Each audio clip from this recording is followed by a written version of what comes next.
Práca a osobný život sú dve strany tej istej mince, ale nie vždy je jednoduché nájsť medzi nimi rovnováhu. Mnoho z nás sa snaží splniť očakávania zamestnávateľov, rodiny a priateľov, pričom často zabúdame na seba. Dnes sa chcem podeliť o niekoľko tipov, ako dosiahnuť lepšiu rovnováhu medzi prácou a osobným životom. Prvým krokom je stanovenie jasných hraníc.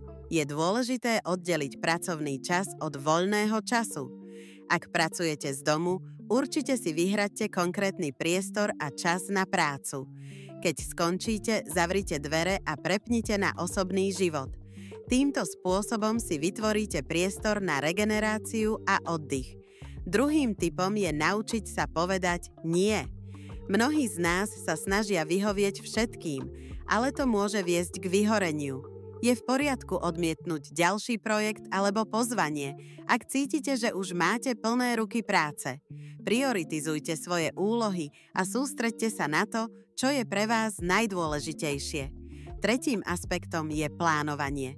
Vytvorte si týždenný plán, ktorý zahŕňa nielen pracovné úlohy, ale aj čas na odpočinok a aktivity, ktoré vás bavia. Nezabúdajte na voľný čas, ktorý je rovnako dôležitý ako práca. Naplánujte si prechádzku, stretnutie s priateľmi alebo čas na čítanie. Tieto malé radosti vám pomôžu udržať si pozitívny prístup. Nezabúdajte ani na fyzickú aktivitu. Cvičenie je skvelý spôsob, ako znížiť stres a zlepšiť náladu. Nemusíte hneď behať maratón, stačí aj krátka prechádzka alebo jogový tréning.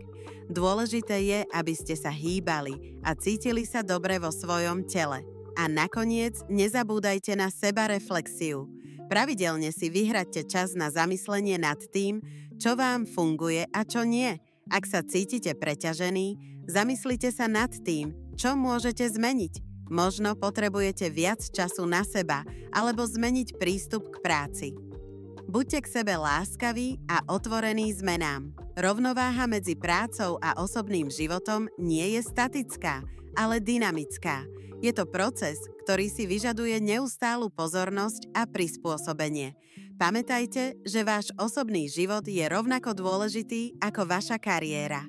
Urobte si čas na to, čo vás robí šťastnými a uvidíte, že aj vaša práca sa zlepší.